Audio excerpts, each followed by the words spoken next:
Alléluia. Gloire à Jésus. Gloire à Jésus. Amen. Je vous salue au nom de Jésus. Vous pouvez prendre place. Est-ce que ça va? Yes. Qui veut entendre la parole de Dieu? Amen. Qui a soif d'écouter la parole de Dieu? Amen. Ah, je suis content de voir les assoiffés. Gloire à Jésus-Christ. Ce matin, j'ai un message pour chacun de nous. Un message d'espoir, un message d'encouragement. Vous savez, j'aime l'équilibre de Jésus. Un jour, il va te parler de l'enfer. Un jour, il va te parler de l'amour. Un autre jour, il va te parler de l'enlèvement. Un autre jour, il va te parler de toute manière. Et c'est ça que j'aime, l'équilibre de la parole de Dieu. Et ce matin, c'est une parole d'encouragement. Comme je dis toujours, Jésus n'est pas venu pour condamner le monde. Mais il est venu pourquoi? Pour sauver le monde. Jean 3,16 que nous connaissons tous. On voit que Dieu a d'abord manifesté quoi? L'amour. Car Dieu attend. Donc il a d'abord aimé. Dieu n'est pas comme nous les religieux. On vient d'abord avec la haine. Non. Dieu vient d'abord avec l'amour. Pourquoi? Lorsque tu pars, exemple, draguer une fille, qu'est-ce que tu présentes? Ton vrai caractère ou d'abord l'amour? L'amour. Dieu ne vous a jamais dragué. Quand tu pars faire l'amour à une fille, qu'est-ce qu'on présente d'abord? Tu sais, moi je t'aime. On montre tout, mais on ne montre pas notre vraie personne. Tout ça pour attirer la personne. On montre quoi d'abord? L'amour. On achète des fleurs, on donne de l'argent, on est gentil. Et quand tu as la personne, maintenant tu dis, hey, fais attention. Là-bas, moi il y a ça, j'aime pas ça. Et avec Dieu, c'est la même chose. Il est venu dans ce monde, pas pour condamner, mais d'abord pour sauver les perdus. Pour sauver les personnes qui ont quoi? Été perdues. Parce que nous savons très bien que Satan a frappé l'humanité. Satan a frappé toute la race humaine par des maladies, par la mort, par le péché. Satan a frappé. Et ce Dieu d'amour est venu premièrement nous montrer que mes enfants, moi je vous aime. Tu obéis facilement à une personne qui t'aime. Parce que tu sais que cette personne m'aime. Je dois lui obéir. Pourquoi? Il me montre tellement de l'amour. Et c'est ça que Jésus-Christ te fait. Il te manifeste d'abord cet amour-là. Et lorsque tu vois cet amour-là, tu tombes amoureux de lui. Et le contraire, c'est que les hommes font souvent, c'est quoi? On vient manifester la justice. Il ne faut pas faire ça. Sinon vous allez en enfer. Il ne faut pas faire ça. Non, quand tu prêches comme ça, quand on fait comme ça, on fait fruit les âmes de Dieu. Une personne vient pour la première fois à l'église. Il est en tatouage, mini-jupe, directement chez le juge le jour même. La personne ne viendra plus jamais. Pourquoi? Je ne l'ai pas montré d'abord l'amour.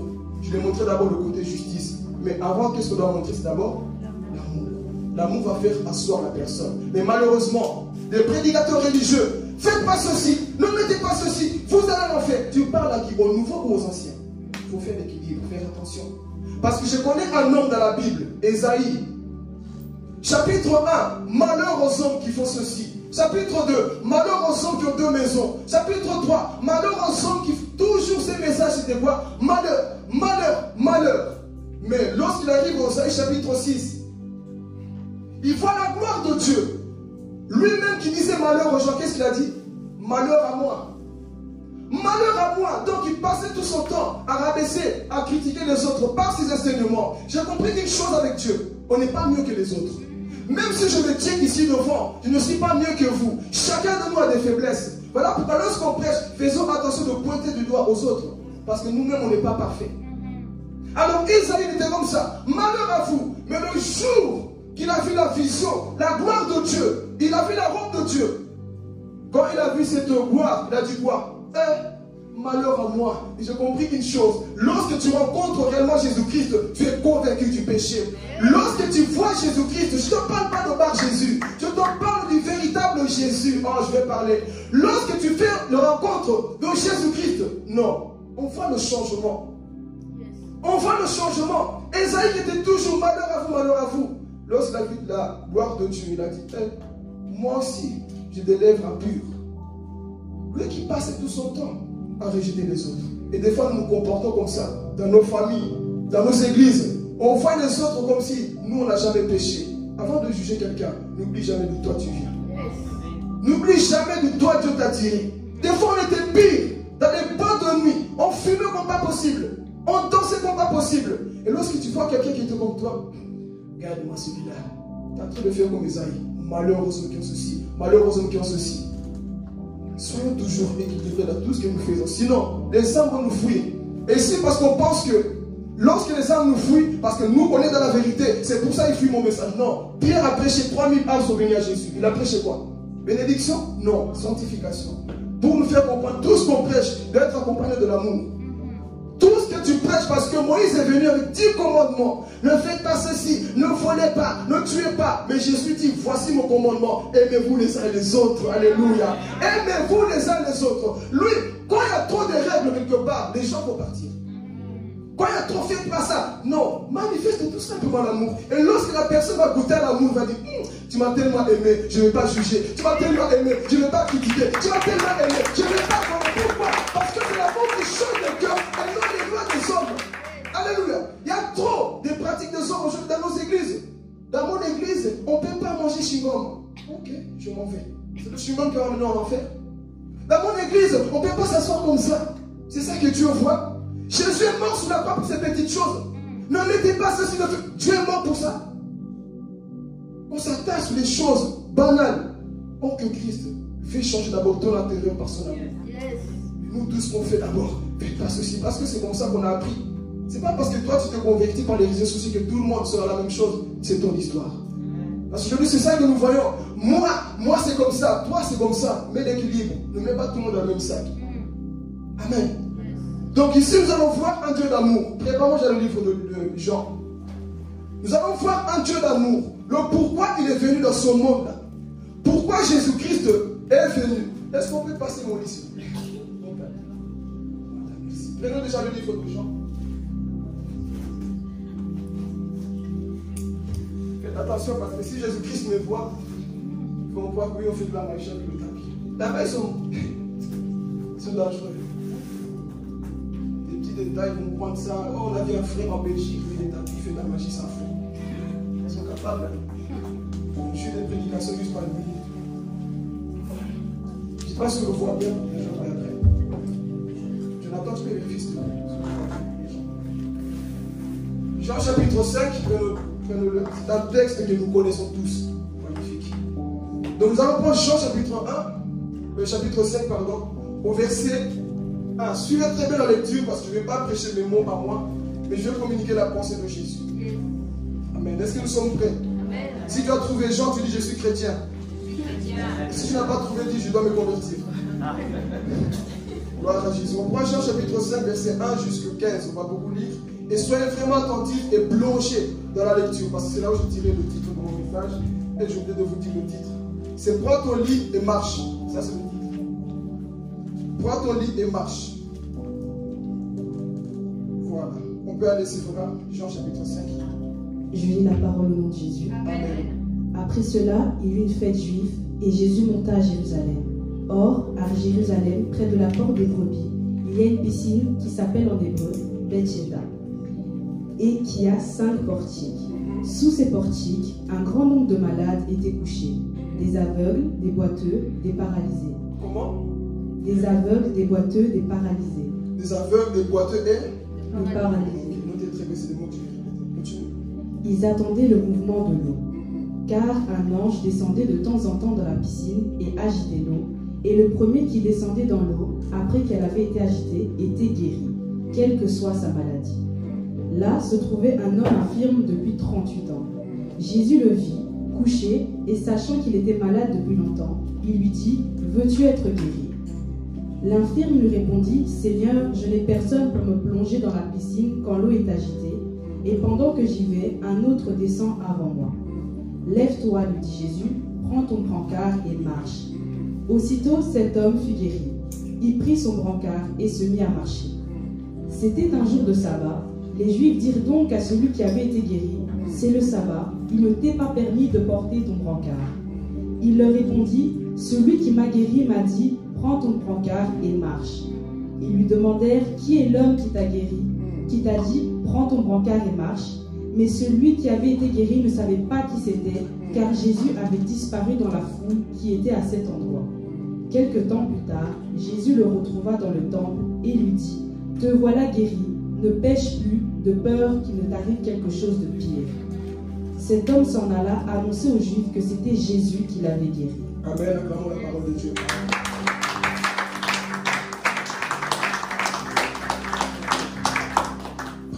toi déjà pour bien entendre cette parole. Ici, nous voyons notre Jésus-Christ aller quelque part. Et si vous voyez le thème, on dit que Jésus était où? Il partait où? Dans une fête à Jérusalem. Comme c'était la coutume des Juifs, chaque année célébrer cette fête.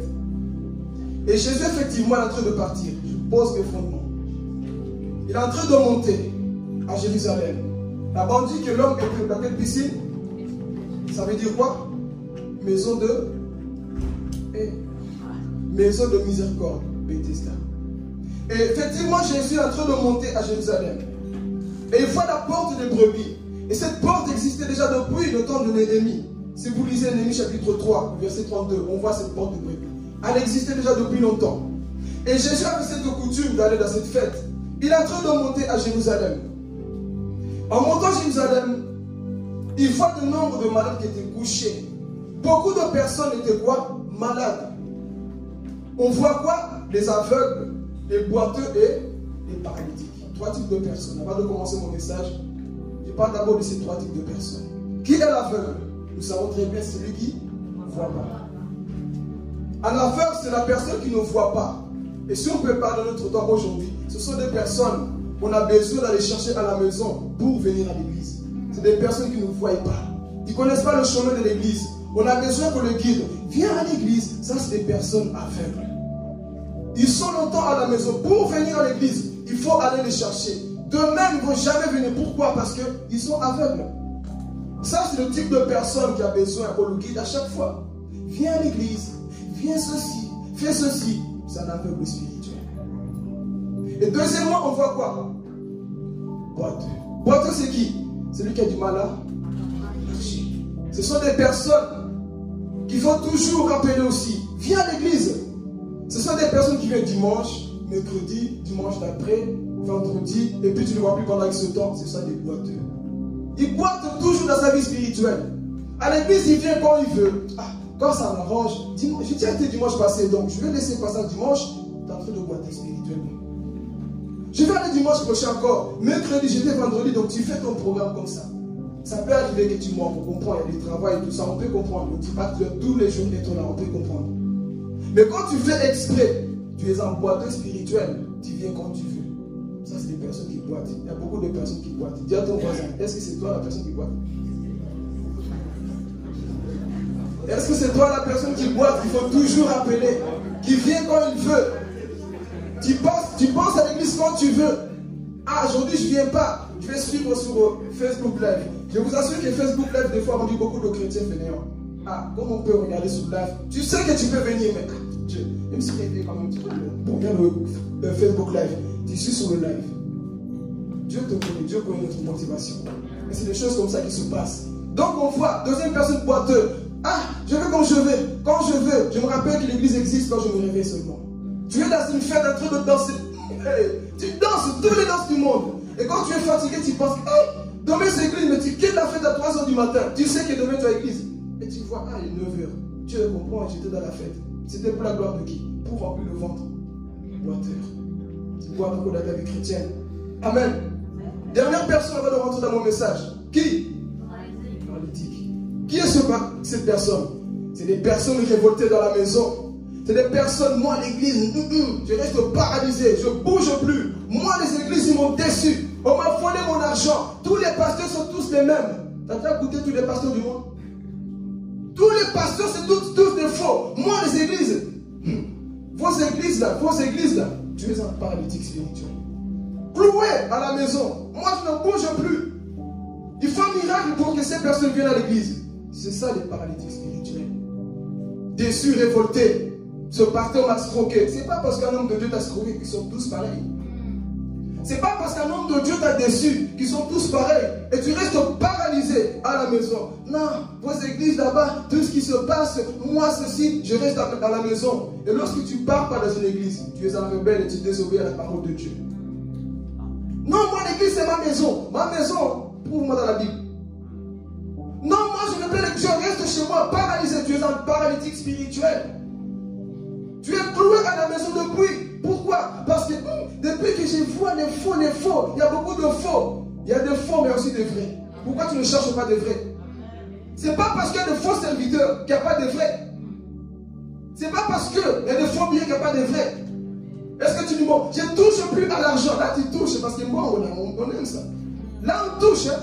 Mais on dit, bah non, il y a des faux billets. Moi, l'argent, plus jamais, je reste dans la maison. Mange pas non plus alors. Mais quand c'est des choses de Dieu, non. Les choses de Dieu, moi, je ne prie pas. Je préfère rester à la maison. Tu es un type de paralytique. Est-ce que nous ne sommes pas ces personnes? Et Dieu voit toutes ces choses. On pense que l'église est juste, bon, passons notre temps. Non, Dieu voit nos motivations. Qui es-tu entre ces trois personnes? La faible, boiteux ou paralytique? Dis à ton voisin, tu es qui? Dis-le, on t'a chopé. Hein? On t'a attrapé là. Hein? Les personnes, des fois, qu'on ne voit plus. 4 jours, 5 jours, 1 semaine, 1 mois, on ne les voit plus. Et puis, ils reviennent encore. Qu'est-ce qui s'est passé? Tu étais en voyage? Alléluia. Amen. Donc faisons attention, nous ne sommes pas ces personnes. Alors ici, nous rentrons dans notre message. Jésus part à Jérusalem. Il est en train de marcher. Lorsque tu vois le thème d'un livre, quand on dit voici une fête, quand tu vas lire le livre, tu vas dire quoi? On parle de quoi? On parle d'une fête. Et ici, on a parlé qu'il y avait une fête de juifs. Donc quand on parle de fête, effectivement, on va dire, on va voir la fête. On va nous parler comment les gens sont habillés. On va nous parler comment les gens sont bien sapés là-bas, comme ils sont bien maquillés là. On va nous parler d'une fête. Mais là où il y a Jésus, on ne parle pas des choses charnelles. On parle des choses spirituelles. Jésus est en train de monter. Et pendant qu'il marchait, il voit quelqu'un coucher. Ah, je vais me coucher. Je dois se fatiguer. Je suis vraiment couché. Quelqu'un couché comme ça. Pendant combien de temps qu'il était là? Cela suit. 38 ans. Il était paralysé. Il voyait des gens passer. Aidez-moi. Aidez-moi. Personne n'aidait cette personne. Il a fait le dos sur quoi? Suivez très bien, ça va être important. Il a fait le dos où? Sous le lit. Vous allez voir après qu'est-ce qui va se passer. L'homme était couché depuis 38 ans, cloué dans la maladie, dans la pauvreté, dans l'angoisse, cloué. Les religions n'ont pas su aider cet homme-là. Sa famille n'a pas su aider. Personne, même pas ses amis. Il était cloué. Et à chaque fois qu'il voulait aller plonger, quelqu'un allait voir lui. Pourquoi? Paralysé, j'arrive pas à bien bouger. À chaque fois que l'eau était agitée par des anges, quelqu'un d'autre partait plus rapide que lui. Mon gars, tu laisses ça moi? Il sautait dans les eaux, il était guéri. Mais lui, le pauvre, les gens passaient. Toi, la situation là, allez, reste là. Les gens passaient tous les jours. On le voyait. Il avait quoi? Le dos sur le lit. Mais à bonjour, le maître, le Dieu du ciel, en train de passer. Il voit cet homme-là. Vous savez que Jésus savait que cet homme était là depuis longtemps. Pas parce qu'il était Dieu. Quelqu'un peut le rentrer trop dans le spirituel. Pas parce qu'il était Dieu. Parce que cet homme avait quel âge? 38 ans, n'est-ce pas? Je vais tout doucement se défendre. Il avait 38 ans. Et Jésus avait quel âge? Aidez-moi. Combien? 33 ans. C'est-à-dire, lorsque cet homme était né, lorsque Jésus était né, cet homme avait quel âge? 5 ans. Donc Jésus, comme un bon juif, chaque année avait cette fête. Il partait, il le voyait. Il le voyait. Chaque fête, cet homme-là, ça fait longtemps qu'il est là. Tous les jours, Jésus, il passait par là. Il le voyait. Lorsque Jésus avait 12 ans, dans les calculs, ça donne combien? Il avait quel âge? 26 ans. Il partait toujours là. Et il le voit. Ah, mon gars, t'as le dos cloué. Et il le voyait à chaque fois. Donc Jésus savait que cet homme était là depuis longtemps. Quelqu'un n'a pas compris la révélation. Quelqu'un n'a pas compris. C'est pour te dire, ça fait longtemps que tu es cloué, mais le Créateur a des yeux sur toi. Il sait combien de temps tu es dans son problème. Il sait combien de temps tu as le dos cloué. Tu dis peut-être, oui, mais Dieu ne fait rien. D'autres personnes reçoivent des guérisons avant moi. D'autres sont bénis avant moi. Moi, j'ai rien. Laisse-moi te dire que le Créateur a des yeux sur toi. Il sait combien de temps tu souffres. Tu as le dos cloué ici. Il sait combien de fois tu souffres. Alléluia. Il sait combien de fois tu es là en train de pleurer. Il le sait. Jésus, chaque année, il partait. Et il voyait cet homme-là qui était perdu. Là, l'homme va te dire, nous, on ne te connaît pas. Laisse-moi te dire que Jésus te connaît. Jésus te connaît. Ton problème a fait peut-être que le monde te rejette. Mais un Dieu qui ne t'a pas rejeté. Il y a un Dieu qui t'aime. Il y a un Dieu qui sait que tu as le dos cloué quelque part dans une situation. situation. Tu n'arrives pas à sortir parce que tu es paralysé. Tu n'arrives pas à te décoller de ce lit-là, de ce péché-là. Quelque chose auquel tu es cloué. Tu n'arrives pas par toi-même. Mais Dieu le sait que tu es dans cette situation-là. Et chaque jour, il est passé. La vie de beaucoup de personnes, c'est comme ça. Dieu, tu m'as oublié. Pourquoi ma vie n'avance pas? Pourquoi ceci dans ma vie? Dieu le sait. Et des fois, ta vie, elle est toute blanche. Seigneur, pourquoi ma vie c'est comme ça? Point d'interrogation. Je ne comprends plus ma vie. Je suis cloué. Pourquoi d'autres sont bénis avant moi? Pourquoi d'autres reçoivent quelque chose avant moi? Et moi, je jeûne, je prie, je fais tout, mais j'ai rien. Laisse-moi te dire qu'il ne t'a pas oublié. Alléluia. Ne te décourage pas. Et le point positif ici, vous savez c'est quoi? Dites-moi pourquoi. Vous savez c'est quoi? C'est l'homme en soi. Il est... Oh Jésus, je vais parler. Il était là pendant 38 ans. Est-ce qu'il a changé d'église? Est-ce qu'il a changé d'endroit? Est-ce qu'il a changé de famille? Est-ce qu'il a changé de position? Ne change pas de position parce que les choses tardent. Alléluia. Ne change pas parce que ça fait longtemps, 38 ans que j'attends. L'homme n'a pas dit bon. Comme dans mon église, un passage, je vais faire ailleurs. Non, et la foi, il finira par agir. Quel que soit le temps que ça prend, reste fidèle. Alléluia. Reste fidèle, même si c'est compliqué. Ne change pas de mari pour aller voir ailleurs. Là-bas, au moins, il y a ceci. Reste fidèle à ton mari parce que le véritable Christ, le vrai mari, va agir dans votre couple. Vous savez, il y a des personnes qui vivent des moments compliqués. Et si nous, église, on ne sait pas encourager ça. Quand on voit le divorce, c'est le temps de la fête. C'est normal de ne pas encourager les couples qui souffrent. C'est le temps de la fête. Hein? Non. Dieu a donné le message pour l'église, pour les encourager aussi. Parce que le monde va se dire quoi? Ah, mais si tu te trompes, trompe aussi. Mais l'église te dit, si tu te trompes, reste fidèle. Bagane ton mari, bagane ta femme, ne trompe pas. Ça, c'est le message de l'église. Mais le monde va dire quoi? Tu peux aussi tromper, va fumer, va boire ailleurs, va voir ailleurs. Mais l'église va dire non, reste fidèle à la personne que tu aimes. L'homme en soi, 38 ans dans la misère, il n'a pas changé. Il est resté fidèle. Ne trompe pas. Ne change pas d'endroit. Dieu finira par changer votre situation. Et l'homme en soi, il pleurait tous les jours. Et moi, j'aime une parole dans la Bible. Prenez avec moi Matthieu. On ne va pas lire. C'est une parole, c'est une page que tout le monde, que je pense, n'a jamais compris. Dans la Bible, il y a une page qui sépare. Je vais parler ici. Il y a une page qui sépare l'Ancien Testament et le Nouveau Testament. Comme ça, vous ne dites pas, c'est moi qui ai ajouté la page.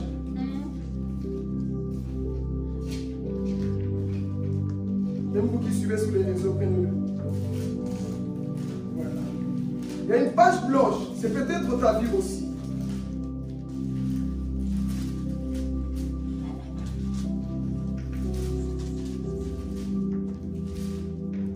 Je vais passer.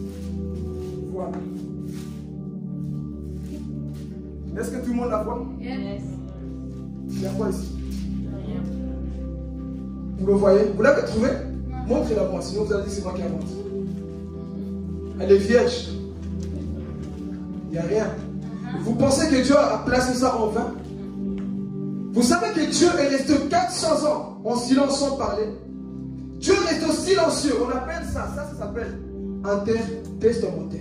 C'est le silence de Dieu. Pas de prophète, pas d'ange, pas de message. Dieu ne parlait pas. Et peut-être dans ta vie c'est comme ça. Tu es couché quelque part, il n'y a pas de message, il n'y a pas de rêve, il n'y a pas de visitation. Dans ta situation ne change pas. Tu es cloué, tout est blanc. Et tu te poses la question, pourquoi d'autres personnes ont des écrits et moi c'est vide? C'est pour te dire que Dieu est en train de préparer ton histoire. Pour que ton histoire soit écrite aussi.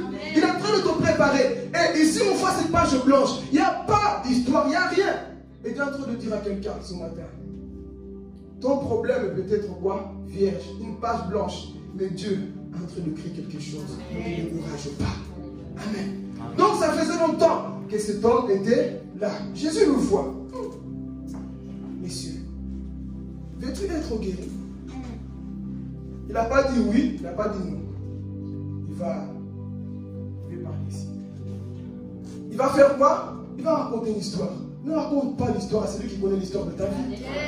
Ne raconte pas des bobards. Oui, Seigneur, tu vois. Moi, ça fait longtemps. À chaque fois que j'essaie, frère Angélus, mon père, je vois. Frère Philippe ne veut pas. Non. Ah, oh, je vais parler. Même si un homme se met sur ton chemin, si Dieu a décidé que tu te lèves, tu vas te lever. C'est Même si un homme te met de blocage, si Jésus a parlé, ça va se réaliser au nom de Jésus-Christ. Alors il vient lui dire, monsieur, mon fils, je sais que ça fait longtemps que tu es ici, que tu es cloué ici. Veux-tu être guéri? Commence à raconter des histoires. C'est ça qu'on fait des fois. Seigneur, tu vois, nous dans notre église, c'est pas comme ça. Hein? Jésus, nous, dans notre église, on ne peut pas prêcher comme ça. Chez nous, c'est pas comme ça. Jésus, ce n'est pas la doctrine de l'église. Il est la vérité. Arrêtons de donner des excuses à Jésus.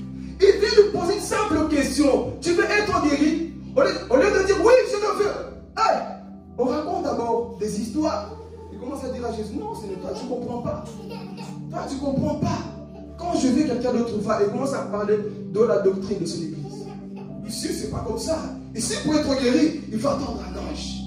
Ici, pour sauter, il faut attendre le mouvement des anges. Mais ne savez pas que le Dieu qui donne la vie est beaucoup plus important que les anges qui donnent le mouvement. Alléluia.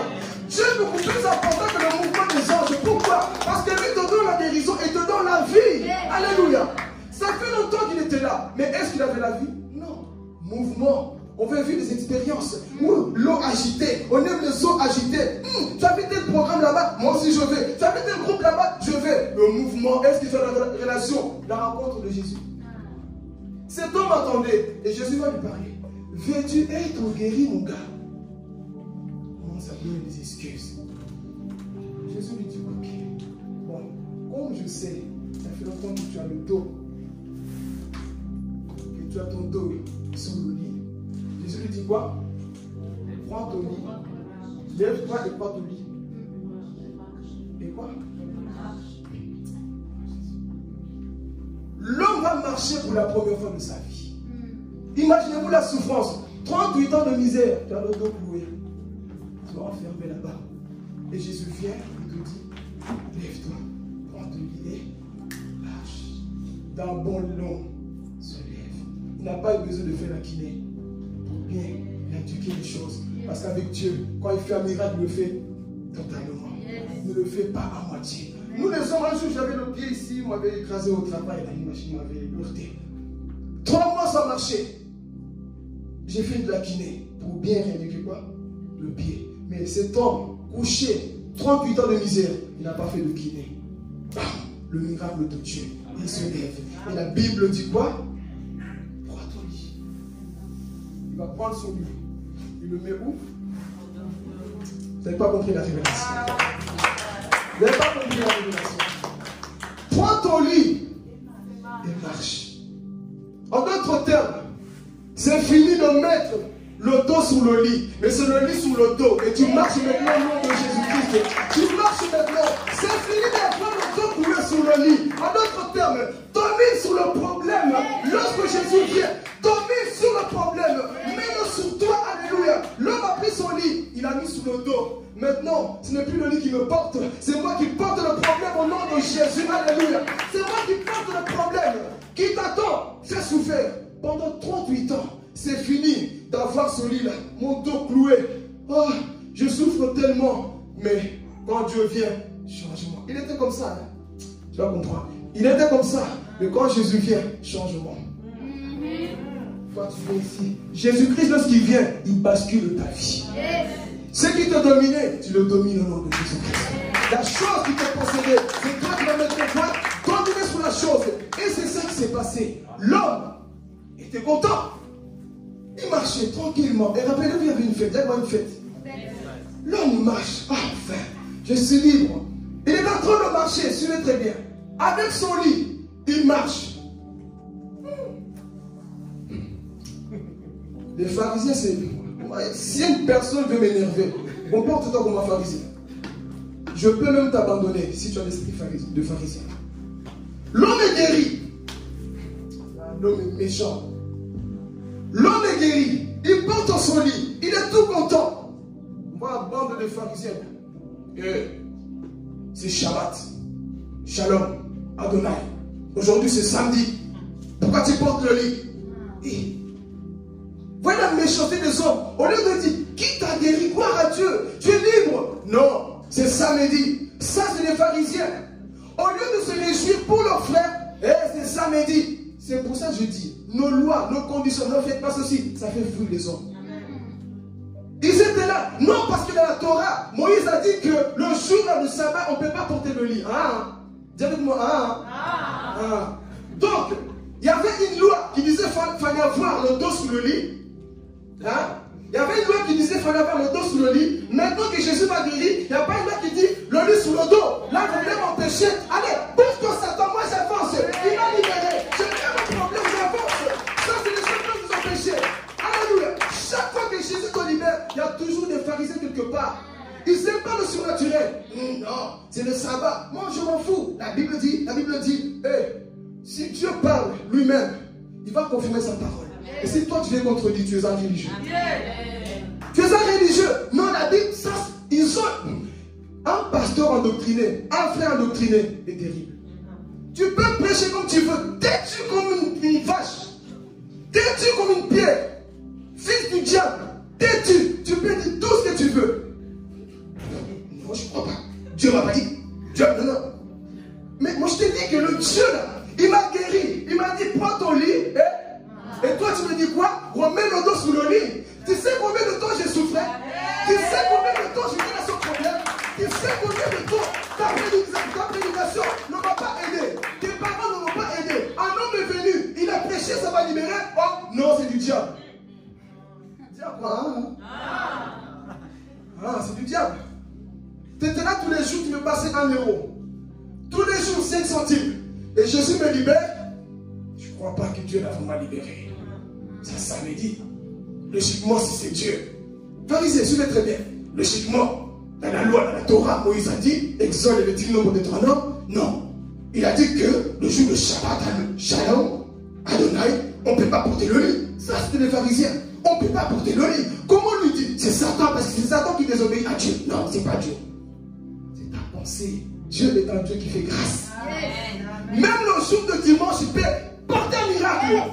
Même le jour où tu dis que non, aujourd'hui c'est un culte au calme. Jésus dit, c'est toi le maître de l'église ou c'est moi?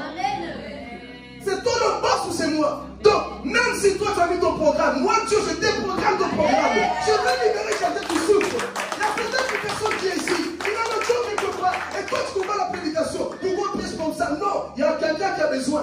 Jésus pouvait se déplacer, juste pour une homme qui se perdait. Mais les pharisiens, non, pourquoi tu traînes avec les prostituées? Je suis venu justement pour eux. Si toi tu es trop saint, regarde à ta sainteté.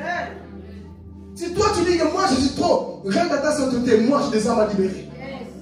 J'ai des âmes à sauver. Ils étaient là, ces méchants là, pharisiens. Et continue. Tu vas où? C'est samedi. Diable, l'homme là, il va partir. Oh, écoutez, l'homme va partir quelque part. On a parlé de fête, n'est-ce pas? Quand tu es guéri, normalement, tu as envie de rentrer chez toi. Mais l'homme a dit, je vais d'abord fêter. Je vais d'abord bina. Dieu m'a libéré. Voilà pourquoi on dit la vie chrétienne, c'est une vie de joie. Là, l'esprit de Dieu, c'est la liberté. Alléluia. Là, l'esprit de Dieu, il y a la liberté. Moi, aujourd'hui, il y a des gens coincés. Coincés comme une pierre qui est déjà morte depuis 1910. Il ne bouge pas, il n'y a pas d'expression, pas de vie. Mais pas des choses qu'il aime là. Oui, j'aime ça. Alléluia. C'est les pharisiens qui sont comme ça. Et il prend son lit là. Il va commencer à danser là. Vous savez combien de samedis j'ai laissé mon dos ici? Et toi, pharisien là, manque d'amour, pourquoi tu prends ton lit? Je vais le porter bien. Dis, je vais bien le porter. Et l'homme en soi, il va rentrer dans une fête. Imaginez-vous la scène. Voilà pourquoi tu médites, on rentre dans l'histoire. L'homme en soi, il va rentrer. Quand il y a une fête, les gens sont comment? Mal habillés ou bien habillés?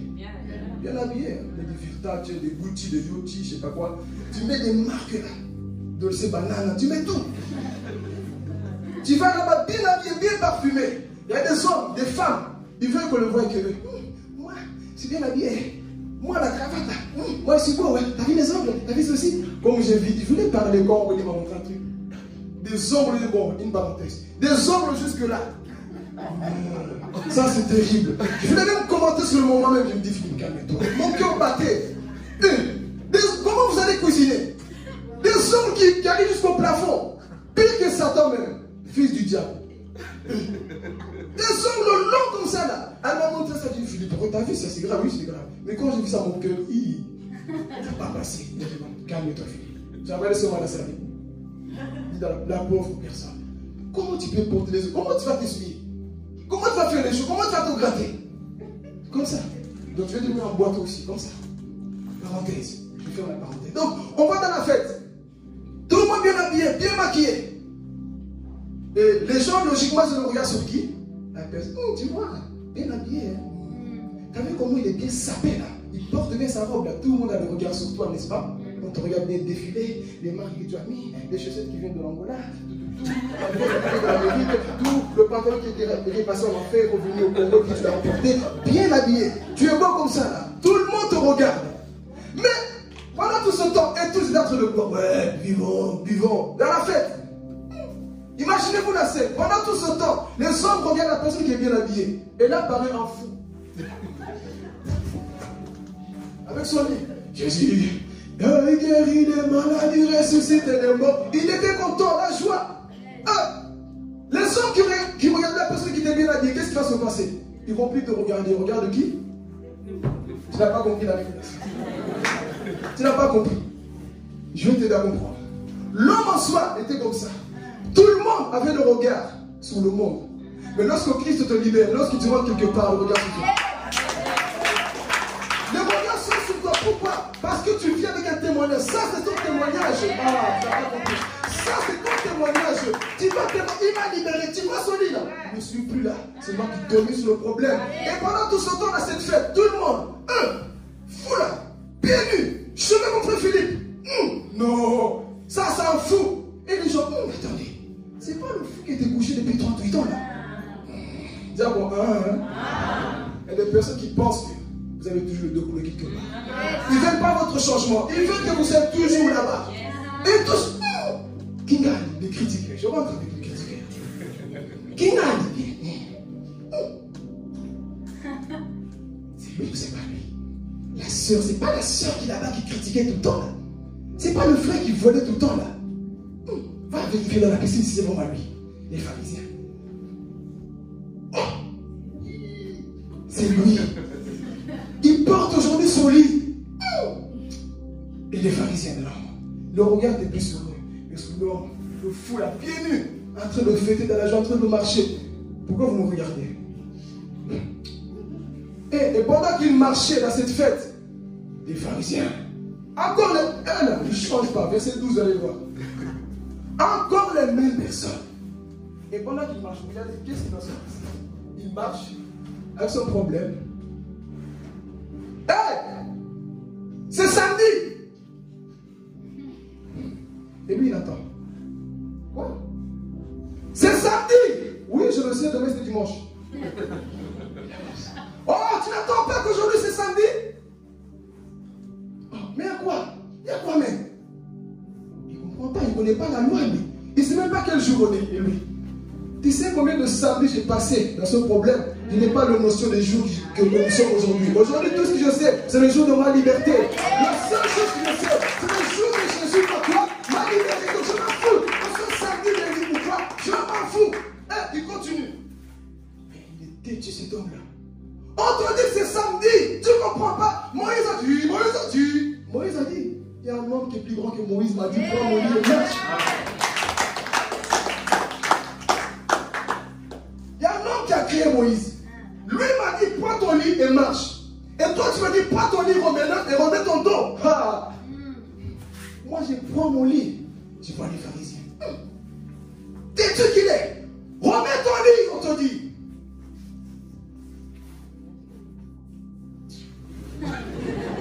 Les pharisiens. Voilà mon gars, viens ici. Dans la Torah, on a dit que tu ne peux pas porter le lit le samedi. Sois fier quand Christ t'a libéré. Peu importe la persécution dans ta famille, dans ton église, partout là tu es. Porte ton lit. Alléluia. Continue d'avancer. Et les pharisiens continuent. Mais cet homme, il ne comprend pas qu'on est samedi. Remonte ici. Non, je descends. Il montait. Il portait son lit.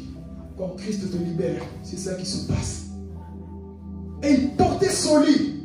Il est en train d'avancer. Je parlais. Et il avance. Ces religieux, on les trouve aujourd'hui, je les appelle les pharisiens modernes. C'est eux qui font tout pour que le miracle de Dieu ne se voie pas dans notre vie. Ils nous bloquent en toutes choses. Ils veulent nous empêcher. Et c'était là en train d'attaquer cet homme-là.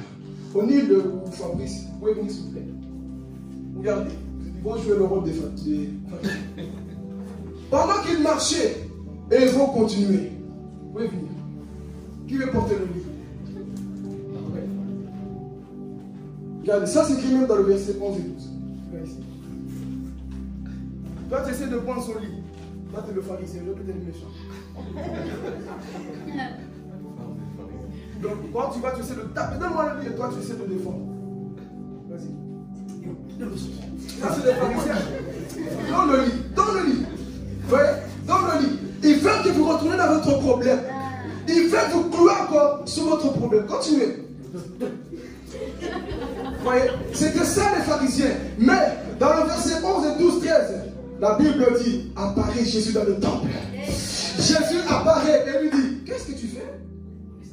Les samedis. Ok. Va là-bas. Moi je me fous. Va là-bas, fils du diable. Va là-bas. Ce samedi, il y a quoi? Tu peux t'asseoir, c'est bon. Il y a quoi? C'est ça qu'ils ont fait. Ils défendaient. C'est pour te dire, lorsque Jésus te libère, il te défendra. Lorsqu'il te libère de quelque part, il est le même qui va te défendre. Si c'est lui qui t'a dit pas ton lit et marche, il va te défendre même quand tu portes ton lit et son lit. Il va te défendre. Et les pharisiens étaient là. Donne son lit, remets son lit là. Non, non, non. Ça fait longtemps que j'avais mon problème ici. Et vous, au lieu de vous réjouir de mon changement, vous m'attaquez. Au lieu de vous réjouir de faire mon changement, vous êtes en train de m'attaquer. Esprit méchant que vous êtes là. Et l'homme, il a continué à marcher. Il sort du temple dans la fête et rentre chez lui. Je vais aller rentrer à la maison. Je vais témoigner à ma famille. Je vais annoncer l'évangile. Je vais prêcher la parole.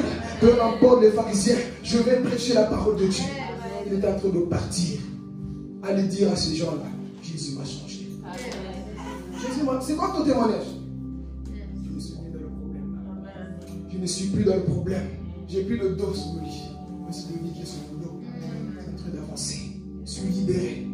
Et c'est ça qui s'est passé. Et je l'ai bien suivi. Qu'est-ce qui se passe? L'homme en soi était dans le temple. Jésus l'a trouvé où? Dans le monde. Il l'a trouvé où? Il parlait pour les gens qui ont déserté l'église. L'homme, après sa guérison, son miracle, il a fait sa fête. Il a dit, je ne vais jamais oublier de rendre grâce à mon Dieu. Je ne vais pas oublier l'église. Quel que soit, parce qu'aujourd'hui les personnes, si tu le bénis dans le travail, tu ne le vois plus à l'église. Si tu enlèves son dos sous le lit, tu ne le vois plus parce qu'il attendait que ça. On enlève mon dos et puis vous ne venez plus dans l'église. Mais lui, il était où? Dans le temple. Jésus l'a trouvé dans le temple. Et c'est là où Jésus va lui dire, va, mais on arrive dans cette partie après. C'est là où Jésus va le parler. Va, mais ne pêche plus. Il était dans le temple. Est-ce que nous on prend le temps, comme j'ai dit au début, d'être dans le temple, être enseigné avant d'aller le parler? Est-ce qu'on prend le temps d'être enseigné, de s'asseoir avant de faire les choses? Non, on ne le fait plus. Pourquoi? Moi aussi je connais la Bible. Jésus m'a libéré, ok, je connais Matthieu 5, 6, ok, je peux prêcher aussi, je peux faire. Non. C'est pour ça qu'aujourd'hui, il y a beaucoup de prédicateurs qui nous donnent la diarrhée mal à la tête.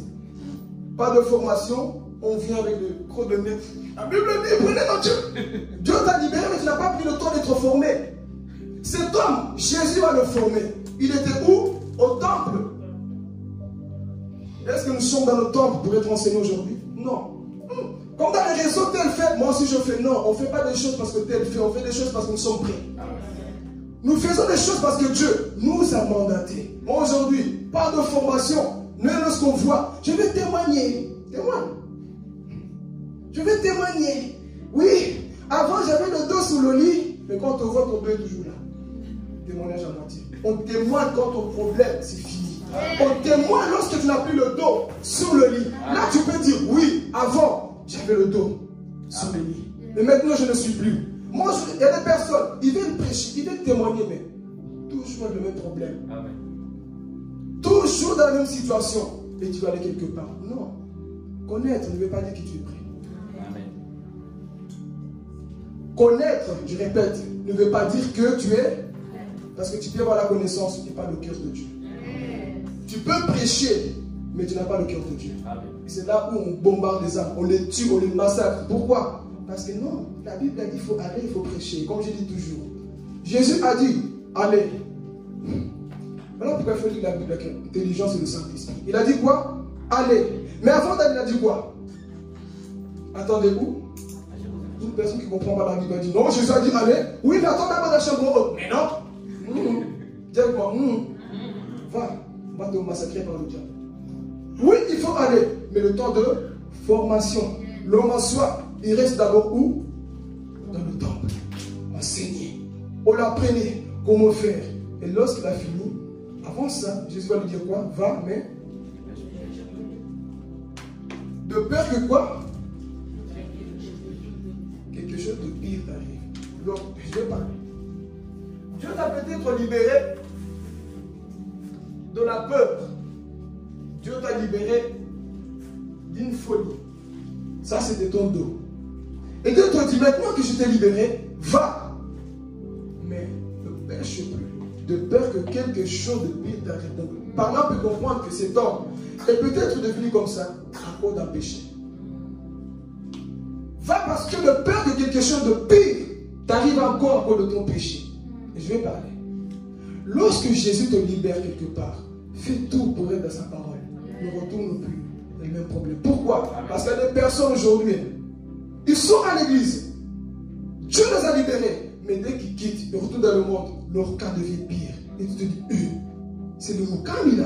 Frère Philippe qui prêchait aujourd'hui, il a des tatouages partout. Et je connais une personne comme ça, un responsable qui m'a appris à jouer au piano au début. Il m'aidait beaucoup. Il était dans l'église. Il connaissait les Jibé, Piana, les Kofi Olomité. Il connaissait toutes ces personnes-là. Il jouait avec eux. Un jour, il quitte l'église. Il va dans le monde. Qu'est-ce qui va se passer? Le frère, métanoïa, comme on dit en grec. Transformation totale. Cheveux colorés, rouges, blonds, tatouages, piercing, drogué. Et pourtant, c'était la personne, quand tu l'écoutais prêcher, c'était une personne qui avait la sagesse, qui avait tout. Mais à cause de son péché, c'était quoi? La pudicité. La pudicité a ouvert des portes aux démons. La pudicité a ouvert des portes aux qui? Aux démons. Et lorsque le diable est rentré dans sa vie, les esprits sont venus, son cas est devenu pire. Lorsqu'on le conseillait, même avant qu'il va dans le monde, Dieu m'avait montré, fais attention en train de se perdre dans une vision. Je lui ai dit, il ne m'a pas écouté. Résultat, après c'est quoi? Lorsqu'on le voit aujourd'hui, il perd même des fois la tête. Il perd la tête et pourtant, c'était une personne qui prêchait, qui avait tout. Il jouait bien. Quand il jouait, je vous dis, ouais, l'onction. Il touchait juste le clavier là. La gloire de Dieu descendait. Mais Satan aussi avait un projet pour lui. Quelque chose de pire lui est arrivé à cause de la pudicité. Il est parti se perdre. Jusqu'à aujourd'hui, la personne est perdue. À chaque fois, il sombre. Quand tu le vois, tu dis, mais il devient fou, c'est comment? C'est le péché. Va! Mais fais attention que quelque chose de pire t'arrive. Nous qui sommes ici, on écoute la parole de Dieu. Faisons aussi quoi? Attention. Amen. Quelque chose de pire peut nous arriver. Ne dis pas, non, moi je suis fort. Tu es fort. Fais attention. Tu es fort que par Jésus-Christ. Par toi-même, par moi-même, je ne suis pas fort. Amen. Si nous tenons, c'est uniquement par quoi? Par la grâce de Dieu. Alors cet homme s'est perdu. Et Jésus lui fait comprendre, va, mais ne pêche plus. Quelque chose de grave peut t'arriver. Église, Dieu te parle aussi. Quelque chose de grave peut t'arriver. Des fois, ça va vite. Ça va tellement vite. Tu ne comprends pas, tu es dans une soirée, tout d'un coup, tu te trouves en train de danser des nomolo.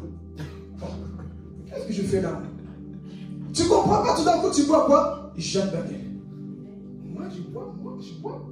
Moi qui disais jamais, aujourd'hui je bois. Oui, c'est toi qui bois. Quelque chose de pire peut t'arriver. Moi, je tombe un peu dans la masturbation. Moi, j'avais dit, Seigneur, c'est la dernière fois, plus jamais. Mais tu traînes avec tes amis, tout le temps avec eux, un jour. Ah, juste une fois. Toi aussi, Jésus t'a libéré alors. Juste une fois, ça ne tue pas. Et puis tu demandes pardon. Tu fais quelque chose de pire t'arrive. Comme un jour, un homme devait témoigner. Les jeunes étaient là, Jésus les avait libérés. Mais qu'est-ce qui se passe après? Ils passaient leur temps à regarder la pornographie. Quelque chose de pire est arrivé. Excusez-moi, ils étaient en train de se masturber. C'était du sang qui sortait. Un était mort. Quelque chose de pire. Le monde spirituel est réel. Quelque chose de pire lui est arrivé. Ils étaient là en train de prendre plaisir. Oui, porno, l'avancée du diable, regardez. En le faisant là, du sang qui sortait. Un est mort. Quelque chose de grave. Parce que Satan sait que lorsque Dieu te libère quelque part, il dit ok, moi je dois tout faire pour tuer la personne avant qu'il retourne à Jésus. Quand tu pêches, dis Seigneur, c'est peut-être mon dernier jour. Je peux mourir avant. Faisons attention. Oui. Aujourd'hui, c'est peut-être mon dernier jour. Il m'a libéré. Tu as le dos sur le lit, ok. Mais fais attention aux fréquentations. Fais attention que quelque chose de pire t'arrive. Et aujourd'hui, beaucoup de chrétiens vivent ces choses-là. Quand tu dis, mais c'est pas lui qui était baptisé. Oh. Mais c'est pas lui qui a accepté Jésus. Quelque chose de pire lui est arrivé. Et c'est ça que nous voyons. L'homme, il commence à marcher. Et Jésus lui avertit, fais attention. Et Jésus nous avertit aussi.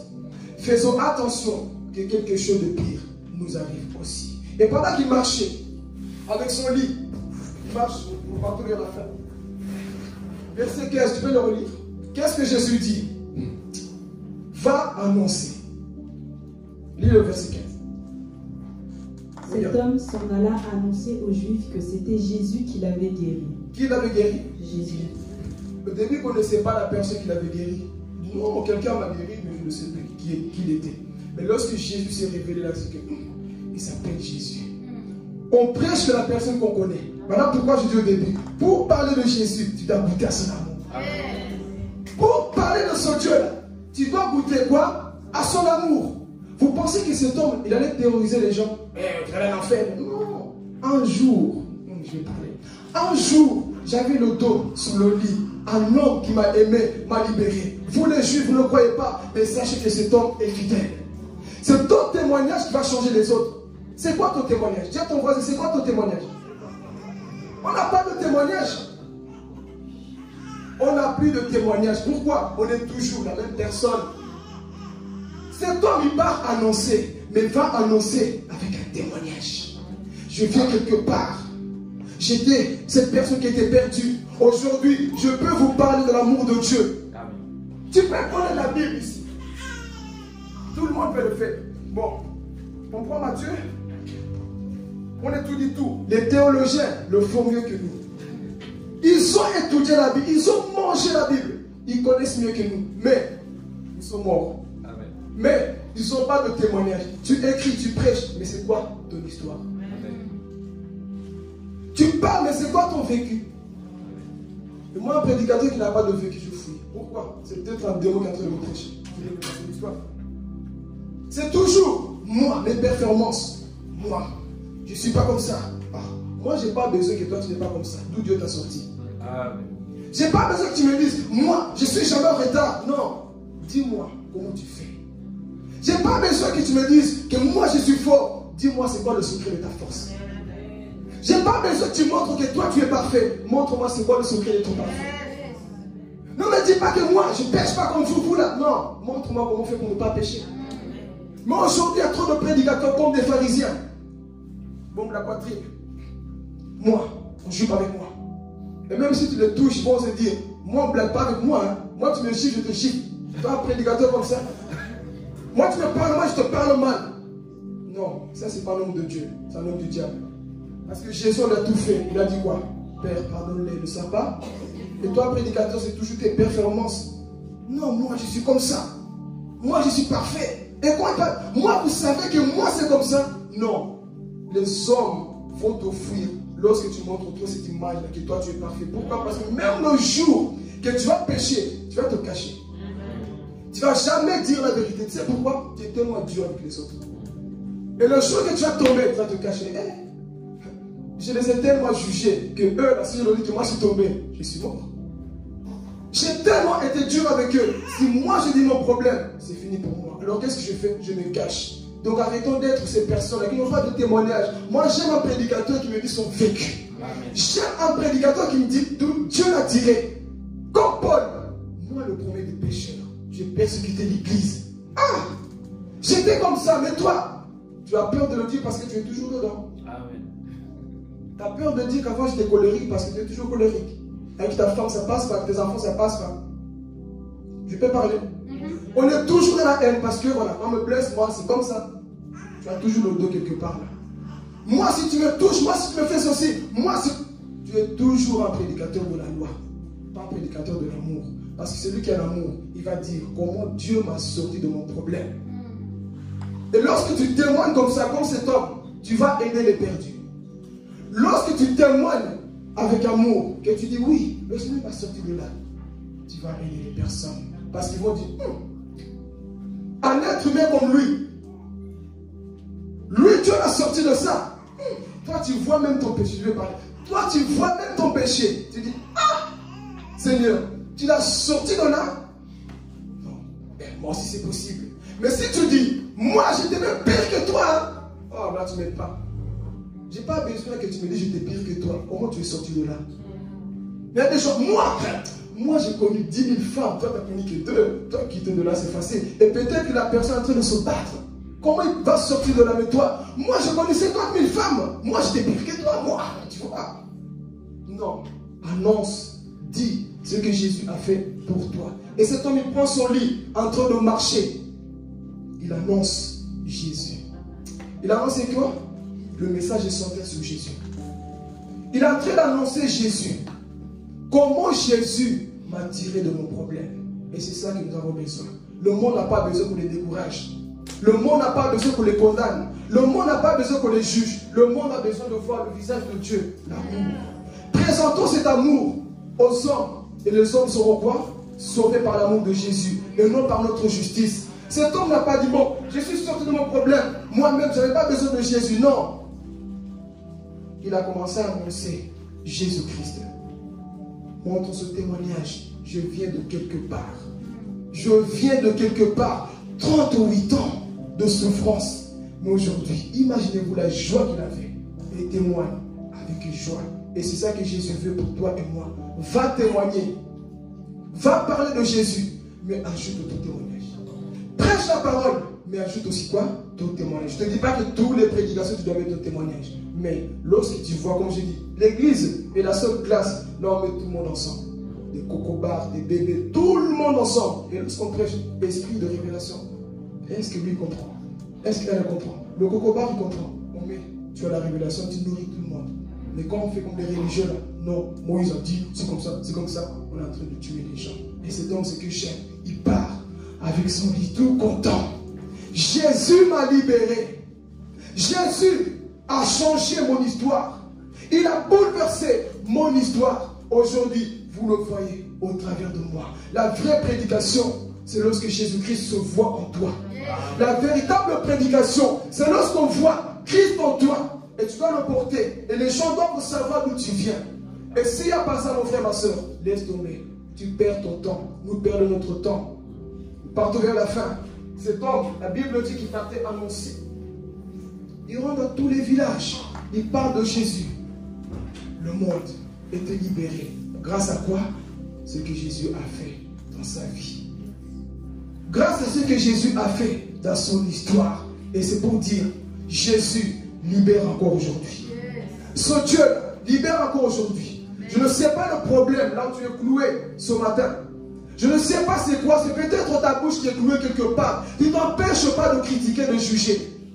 Tu es cloué quelque part. Mais Jésus est là pour te sortir de là. Est-ce que tu le veux? Est-ce que tu le veux? Est-ce que tu veux que Jésus puisse te sortir de ce problème? Est-ce que nous le voulons? Tout dépend de notre cœur. Parce que lui, il est là pour nous. Il est capable. Ses bras sont ouverts. Il veut t'aider. Sois juste sincère. Sois juste sincère. Dis Seigneur, c'est vrai. Je me suis vu cloué quelque part. Je dis Seigneur, je me suis vu cloué quelque part. Libère-moi de ça. Un péché peut-être quelque chose avec laquelle tu luttes. Dis Seigneur, j'étais cloué 38 ans. C'est peut-être pas 38 ans toi. 2 ans, 3 ans, avec cette chose que tu sais, je ne vais pas le dire, cette chose que toi-même tu sais, tu luttes, personne ne le sait, toi seul le sais, toi seul connais ce problème, mais il veut te sortir de là. Sois sincère avec lui. Ce message n'est peut-être pas pour tout le monde, mais c'est pour quelqu'un. Dieu te dit, sors de là. Tu luttes avec ça, tu es fatigué, tu es couché 38 ans, 2 ans, le même problème, les mêmes rêves, les mêmes combats. Jésus est là ce matin. Il est là ce matin. Il veut te sortir de là. Dis-lui tout simplement, Père, me voici. Sois sincère. Dis-lui, je suis fatigué de ce problème. Je suis fatigué de ces luttes-là. Je me bats avec moi-même tout le temps la même chose. Rien ne change. Mais ce matin, au travers de la prédication, il est en train de passer. Et il te parle. Est-ce que tu veux? Comme il a dit à cet homme, est-ce que tu le veux? Ne donne pas des excuses. Ne dis pas c'est à cause de tel m'a blessé. Non. Est-ce que tu veux sortir de là? Ne dis pas c'est à cause de mon père. Non. Ne dis pas c'est à cause de ma belle-mère, ma mère. Non. Est-ce que tu le veux? C'est la question que Jésus te pose. Est-ce que tu veux sortir de là? Arrêtons de donner des excuses à Jésus. Il connaît déjà ton histoire. Il connaissait l'histoire de cet homme-là. Et il lui parlait. Est-ce que tu veux sortir de là, mon fils? Dieu te parle. Je sais que le message est en train de toucher les cœurs déjà. Dieu te parle. Est-ce que tu veux sortir de ce problème? Vois en toi-même, tu n'es pas fatigué. Quand on te répète la même chose, il te dit, est-ce que tu veux prendre ce lit, ce problème avec lequel tu te bats? Est-ce que tu es prêt ce matin? Je suis en train de parler, l'église. Est-ce que nous sommes prêts? Tu as le dos cloué quelque part. Tu le sais. Arrêtons d'être des religieux. Moi, tout va bien. Tout ne va pas bien. Quand je vois le visage de cet homme, je sais que ça ne va pas. C'est que je vois en rêve, je sais que ça ne va pas. Mais on fait semblant. Tu vas avoir le dos quelque part. Soyons vrais, l'église. Dis Seigneur, j'ai le dos quelque part. Décolle-moi de ça. Aide-moi. Tu veux annoncer, tu veux parler. Mais sois sûr que ton dos n'est plus cloué quelque part. Dis-lui Seigneur, j'ai besoin de toi. Dis-lui Seigneur, j'ai besoin de toi. Je l'entends lutter. Mais aujourd'hui, libère-moi. Dis-lui Seigneur, libère-moi. Dis-lui, libère-moi. Je suis en train de partir vers la fin, je ferme ce message. Dis-lui Seigneur, libère-moi. J'avais le dos cloué quelque part. Mais ce matin, j'ai besoin que tu m'aides. J'ai besoin que tu m'aides. Alléluia. Commence à prier là où tu es. Dis-lui Seigneur, j'ai besoin de toi. Chacun prie dans son cœur. Là où tu sais que Dieu t'a parlé. Que chacun prie. Arrêtons d'être des religieux. Dis à Dieu Seigneur, parle-moi. Alléluia Jésus. Alléluia Saint-Esprit de Dieu. Toi qui as parlé au cœur, mon roi. Ceux qui ont suivi sur les réseaux, ceux qui sont ici, mon roi. Je sais que tu as parlé. Beaucoup encore, papa, le dos sur le lit, Seigneur éternel. Oui, Seigneur, tu as parlé ce matin, mon roi. Là où Dieu t'a